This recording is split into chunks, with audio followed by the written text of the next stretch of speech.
Je rêve d'une lune de miel en Polynésie. Je vous vois bien dans un bungalow sur pilotis au-dessus d'un lagon. Vous lisez dans mes pensées? Avec mon fiancé, on adore aussi la plongée. Alors, je vous propose une matinée avec les Raymanta avant de partir observer les baleines à Tahiti. Oh, ne me réveillez surtout pas. Je vous réserve aussi un cours particulier avec des chefs locaux pour confectionner un repas ensemble. Mais j'ai trop hâte. On va devoir avancer le mariage. Vous vous occupez vraiment de tout? Oui, avec Marco Vasco, vivez votre voyage esprit libre. Vous faites les mariages aussi? Rendez-vous sur marcovasco.fr pour imaginer votre prochain voyage sur mesure. Figaro Radio. Le talk décideur. Quentin Périnel.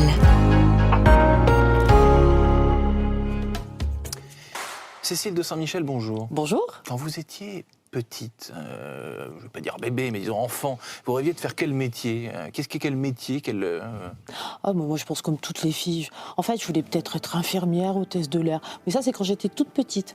Et puis, en grandissant, j'ai dit, tiens, si je faisais expert comptable. J'avais 15-16 ans quand j'ai décidé d'être expert comptable. À 15-16 ans, vous avez décidé? Oui, 15-16 ans. Faut le faire. En même temps, j'avais un peu d'aide, parce que je suis d'une famille de commerçants. Et donc, je voyais ce personnage-là, l'expert comptable, qui venait voir mes parents, mes grands-parents. Et c'était magique pour moi. Il était incontournable. Dès que mes parents ou mes grands-parents avaient un problème, une question, paf, on l'appelait. Donc, je me suis dit, je veux être la personne indispensable.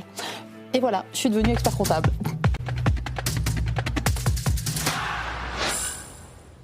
Bonjour à tous et bienvenue au Talk Décideur du Figaro avec aujourd'hui Cécile de Saint-Michel qui est présidente du Conseil national de l'Ordre des experts comptables depuis 1 an et demi. Vous avez également créé votre entreprise, mais c'est intéressant ce que vous me disiez en préambule, c'est-à-dire que chez vos parents, chez vos grands-parents, il y avait donc un monsieur. Oui, c'était un monsieur à l'époque. À l'époque, c'était un monsieur, mais un monsieur qui vous a inspiré, qui était votre... Exactement. Votre mentor, votre rêve professionnel. Mon rêve professionnel, exactement, parce que je le voyais arriver. Alors mes parents avaient des difficultés avec de la trésorerie, enfin comme toutes les entreprises, comme tous les commerçants, mes grands-parents pareil. Et chaque fois qu'il y avait une décision un peu importante à prendre, on l'appelait. On allait le voir, où il venait. Et en fait, c'était la personne qui donnait des conseils et qu'on écoutait. Il avait réponse à tout. Il avait réponse à tout, et on l'écoutait. Je veux dire, parole d'évangile ou parole d'or, je sais pas. Et on l'écoutait. Et alors moi, qui étais à l'époque une ado, 15-16 ans, je rêvais d'être écoutée par mes parents. Et donc du coup, je me suis dit, si je faisais expert comptable, comme ça, ils m'écouteront. Bon, j'ai jamais été leur expert comptable, donc ils m'ont jamais écouté. Mais vous avez réussi. Parce que mais je suis expert comptable. Vous êtes présidente du Conseil national, vous êtes patronne. Oui. On vous écoute aujourd'hui. Vous êtes la personne qu'on écoute. J'espère qu'on m'écoute. J'espère qu'on m'écoute. Mais vous avez ce sentiment ce que vous décrivez, ce côté indispensable entre guillemets aux dirigeants aujourd'hui. Les dirigeants ont toujours autant besoin d'experts comptables. Je dirais même encore plus besoin de l'expert comptable aujourd'hui. Pourquoi ? Parce que en fait, le dirigeant d'entreprise, le chef d'entreprise, c'est quelqu'un qui est seul. C'est quelqu'un qui doit prendre des décisions tout seul et des décisions importantes pour la vie de son entreprise. Et donc cette personne qui est toute seule, elle a comme tout le monde, elle a besoin d'avoir quelqu'un à côté d'elle qui puisse l'aider à prendre des décisions et qui puisse l'orienter, qui puisse l'accompagner, qui puisse, même le soutenir psychologiquement dans les moments très difficiles. Et donc du coup, l'expert comptable, nous, on est là au quotidien à côté d'eux. On est tout le temps avec eux. Je disais même des fois, j'aimerais bien, moi, parce que je suis expert comptable, j'ai un cabinet, je suis chef d'entreprise, j'adorerais avoir un expert comptable, c'est ce que je dis à mes clients. Je dis, vous avez de la chance, vous avez un expert comptable, moi j'en ai pas. Je me demande si je vais pas prendre un expert comptable pour ça. Bah oui, à la concurrence. Alors j'avais lu une étude en 2015, il y a très longtemps, qui disait que l'intelligence artificielle allait totalement mettre à mal la profession, et on se rend compte aujourd'hui que c'est faux. C'est complètement faux. C'est complètement faux. L'intelligence artificielle, c'est un outil. L'étude d'Oxford, je crois, qui disait qu'il y allait avoir... Il y en a eu d'autres. Il y en a eu plein qui disent que l'intelligence artificielle va tuer le métier d'expert comptable. C'est complètement faux. Au contraire, l'intelligence artificielle va nous rendre encore plus performants. L'intelligence artificielle, c'est un outil. Et donc ça va nous rendre encore plus performants et ça va nous ouvrir un champ des possibles sur des nouvelles missions où les missions traditionnelles, on va les faire différemment, on va aller plus loin, on va pouvoir accompagner nos clients encore mieux. Et c'est ça notre métier, c'est d'accompagner nos clients. Et vous disiez effectivement juste avant, donc accompagner son client, ça nécessite d'être là physiquement, d'être près d'eux, d'être leur bras droit. Or, les robots, leurs copilotes. Voilà. Et les robots, c'est impersonnel, un robot. C'est impersonnel. Je vous avais décerné, enfin pas à vous, mais à l'ensemble des experts comptables en 2023. Dans une chronique, vous avez décerné le ballon d'or de l'enthousiasme professionnel, parce que j'avais regardé, j'avais vu par-ci par-là que votre profession se démenait en permanence pour essayer de briser un cliché qui colle à votre profession, qui est que le métier d'expert comptable est pas sexy, embêtant, etc., barbant, etc. Et je crois même qu'il y a un cabinet qui avait fait un calendrier des dieux de la compta ou quelque chose comme ça, où tout le monde avait posé nu, c'était totalement dingue. Je ne sais pas si on peut dire ça maintenant, tout le monde a posé nu, mais il y en a plein qui font ça. Vous voyez le modèle du stade, etc. En fait, on est des gens très agréables, très joyeux, très enthousiastes, parce qu'il faut être enthousiaste quand on accompagne des chefs d'entreprise. Un chef d'entreprise est optimiste de nature, autrement il ne se lancerait pas. Et nous, il faut qu'on les accompagne, donc il faut qu'on soit optimiste. Alors c'est vrai qu'on a une image, je veux dire, de grand public qui peut paraître terne, qui peut paraître taciturne. Mais quand on découvre le métier d'expert comptable et la palette des compétences qu'il nous faut pour être aux côtés des chefs d'entreprise, et avec tout ce qui se profile là au niveau du numérique, tout ce qui est intelligence artificielle, ça va encore plus déployer nos compétences et on va acquérir encore plus de compétences. Je veux dire, dans un cabinet d'expertise comptable aujourd'hui, on n'a pas besoin, ou on n'a plus besoin, je veux dire, de comptables, et à terme encore moins. Par contre, on a besoin de data scientists. On a besoin de gens spécialistes en cybersécurité. Très important, la cybersécurité dans les cabinets d'expertise comptable, parce qu'on détient des datas. Toutes les informations de nos clients, la comptabilité, c'est un ensemble de data. Donc on a besoin de gens qui sécurisent ces datas dans nos cabinets. Et puis on a la durabilité qui est un nouveau champ des possibles pour les experts comptables. Donc on a besoin de gens spécialistes et compétents en durabilité. Donc en fait, on a un métier expert comptable qui n'est pas un métier, qui est une multitude de métiers. Et tout ça pour accompagner les chefs d'entreprise. Tout ça pour accompagner les chefs d'entreprise, les créateurs d'entreprise, les jeunes, parce que ça se passe beaucoup au niveau de la formation, j'imagine, pour pas ce que vous venez de me faire, c'est-à-dire de glorifier votre métier dans une certaine mesure. C'est à moi qu'il faut le dire, évidemment, aux gens qui nous regardent, qui nous écoutent, mais c'est aussi aux jeunes pour qu'ils aient envie de faire ce métier-là. C'est quelque chose qui vous tient à cœur. Ça nous tient particulièrement à cœur parce que d'abord c'est la relève, et puis la transmission d'un savoir, d'une compétence, c'est toujours important. Et on a de plus en plus de jeunes qui s'orientent dans notre métier, qui viennent dans nos métiers. On a de plus en plus de jeunes aussi qui s'installent une fois qu'ils sont diplômés en tant qu'experts comptables, qui créent leur cabinet, et donc on attire de plus en plus de monde. On a beaucoup de créations, on a toute une partie, toute la nouvelle génération d'experts comptables, tous les jeunes qui créent beaucoup leur cabinet ex nihilo parce qu'ils créent leur emploi, ils créent leur entreprise, ce qui leur permet aussi d'essayer d'adapter leur vie personnelle avec leur vie professionnelle, parce qu'on n'est pas tous obligés de travailler 70 heures ou 80 heures par semaine.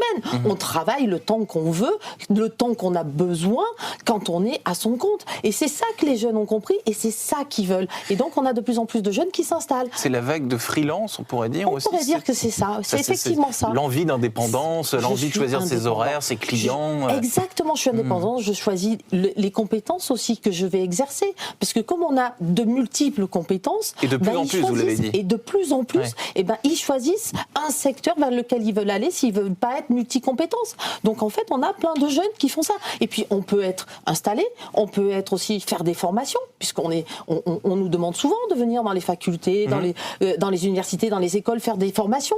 Voilà, on a une formation continue qui est très importante dans notre profession. C'est même un des socles de notre profession, la formation. Et donc on a des jeunes qui aussi également font des formations. Les formations, justement, les plus les plus importantes dans ce métier, vous diriez que c'est lesquelles? La formation continue, j'entends bien. Donc vous-même, là, vous faites encore des formations? Mais bien sûr, j'ai une obligation de formation même. Ouais. En fait, on a une obligation de formation continue dans notre métier pour être sûr de maintenir à niveau nos compétences. Donc on a cette obligation, mais en même temps, si on veut maintenir nos compétences, parce qu'on travaille quand même beaucoup avec du législatif, et quand on voit l'évolution législative, à la vitesse où ça va, on est obligé de se former. Pour rester compétent, on est obligé de se former. Et en parlant de formation aussi, on a aussi l'évolution du métier qui va nous obliger à nous former encore plus. Parce que je parle de nouvelles compétences, de nouveaux métiers, il faut se former pour les acquérir. Parce que moi, bien sûr, je suis d'une génération un petit peu avant, mais juste un petit peu avant, j'ai pas acquis de formation en cybersécurité, avec la data, analyse de la data.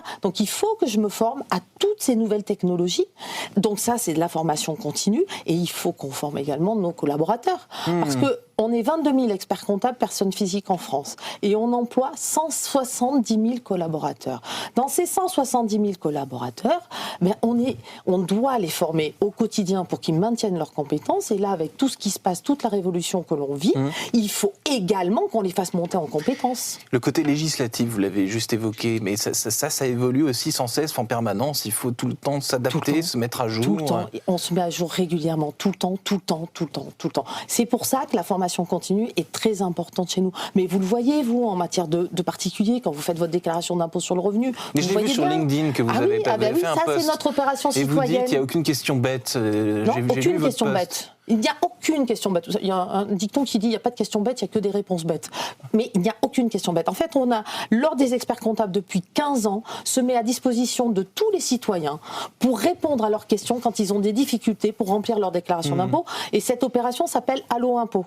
Et on a un site dédié qui s'appelle allo-impôt.fr où les contribuables peuvent aller chercher les réponses à leurs questions, avoir des informations. Et on a même cette année, on a mis en place un manuel avec tout ce qu'il faut comme information pour bien faire sa déclaration d'impôt, et c'est gratuit. Et à partir du 22 mai, c'est-à-dire la semaine prochaine, je fais mon petit moment de publicité. Mais vous avez raison. On a un numéro vert qui va être mis en place où les contribuables pourront téléphoner et ils auront un expert comptable qui répondra gratuitement à leurs questions. Vous le disiez, vous avez un peu d'expérience. Est-ce que il est plus facile aujourd'hui de déclarer ses impôts, ses revenus qu'il y a 20 ans ? Ah non. C'est pas plus facile. Ah non, c'est pas plus facile. Il n'y a pas eu de simplification à ce niveau-là. Parce qu'on parle tout le temps de la simplification. Oui. Non, ministre de l'économie parle tout le temps de simplification. Moi, j'ai commencé, ça fait un peu vieux quand on dit, j'ai commencé à un temps où la déclaration de revenus, c'était une page. Voilà, on avait une format A3 qui se pliait, c'était ça. Aujourd'hui, on a une multitude de déclarations, on a une multitude de cases à remplir. Il y a plus de cases qu'avant. Ah oui, c'est énorme. Et on constate dans les cabinets qu'on a de plus en plus de particuliers qui viennent nous demander de l'aide pour les aider à remplir leur déclaration. Ce qu'on n'avait pas avant. Aujourd'hui, on a des particuliers qui viennent toquer à la porte, et c'est pour ça qu'on fait cette opération Allo Impôt. Parce qu'on s'est rendu compte qu'il y a un besoin. Il y a un vrai besoin, et comme c'est une opération citoyenne, parce que une fois par an, on se met à la disposition des contribuables et des Français pour les aider à remplir leur déclaration. Et c'est intéressant parce que vous parlez des questions bêtes. Il n'y a pas de questions bêtes. Non. Les questions bêtes qui reviennent le plus souvent, c'est les. C'est pas les questions bêtes, c'est les questions qui reviennent le plus souvent. C'est souvent sur la vie de famille. Bon, voilà, mon enfant est majeur, il est étudiant. Est-ce que je dois la rattacher ou est-ce que je ne dois pas le rattacher à ma déclaration d'impôt? On a aussi, par exemple, sur les revenus, on a par exemple les dividendes. Vous savez, depuis quelques années, quand on perçoit des dividendes, on perçoit 70% du montant des dividendes et 30% ont déjà été reversés aux impôts. Donc les contribuables qui perçoivent des dividendes, qui ont des petits comptes avec des titres, se disent, est-ce que je dois redéclarer ces dividendes sur ma déclaration? Donc la réponse est oui, bien évidemment, on doit les déclarer sur la déclaration. C'est pas pour ça qu'on repaye l'impôt dessus. On a des tas de, par exemple, j'ai des revenus fonciers, où je loue une pièce de mon logement, où je fais du Airbnb, est-ce que je dois déclarer? Comment je dois le déclarer? C'est tout ce type de questions qui reviennent le plus souvent. Et puis ça dépend des modes de vie aussi de chaque Français. Mais voilà, on a ce type de questions. Et puis des fois, on a des questions un petit peu plus particulières, où là, comme nous sommes experts comptables, nous sommes à même d'y répondre. Il reste 30 secondes. J'imagine que vous, Cécile de Saint-Michel, vous ne pouvez pas vous tromper quand vous faites votre déclaration. Dans ce cas, vous savez tout. Vous répondez aux questions des autres, mais vous n'avez pas de questions. Alors, je peux répondre aux questions des autres parce que je me suis formée avant. Oui. Avant de répondre aux questions des autres, je me suis formée. Vous n'avez pas besoin d'aide, vous? Alors, j'ai pas besoin d'aide. Non, j'ai pas besoin d'aide pour faire ma déclaration d'impôt. Alors, je vais vous dire, ça va rester entre nous. J'ai horreur de faire ma déclaration d'impôt. Mais c'est la bête noire des Français. Mais un Français sur 3 sont complètement angoissés à l'idée de faire leur déclaration d'impôt. Alors du coup, je pense que je fais partie de ces Français-là. Alors moi, ça me fait pas peur, ça m'énerve. Et vous avez essayé de les désangoisser, du coup, on essaye de les désangoisser, eux aussi, en même temps qu'on essaye de désangoisser nos clients, on essaye de désangoisser les contribuables. Merci infiniment, Cécile de Saint-Michel. Merci à vous de m'avoir reçu. À bientôt. À bientôt. Je rêve d'une lune de miel en Polynésie. Je vous vois bien dans un bungalow sur pilotis au-dessus d'un lagon. Vous lisez dans mes pensées? Avec mon fiancé, on adore aussi la plongée. Alors, je vous propose une matinée avec les Raimentas avant de partir observer les baleines à Tahiti. Oh, ne me réveillez surtout pas. Je vous réserve aussi un cours particulier avec des chefs locaux pour confectionner un repas ensemble. J'ai trop hâte. On va devoir avancer le mariage. Vous vous occupez vraiment de tout? Oui, avec Marco Vasco, vivez votre voyage esprit libre. Vous faites les mariages aussi? Rendez-vous sur marcovasco.fr pour imaginer votre prochain voyage sur mesure.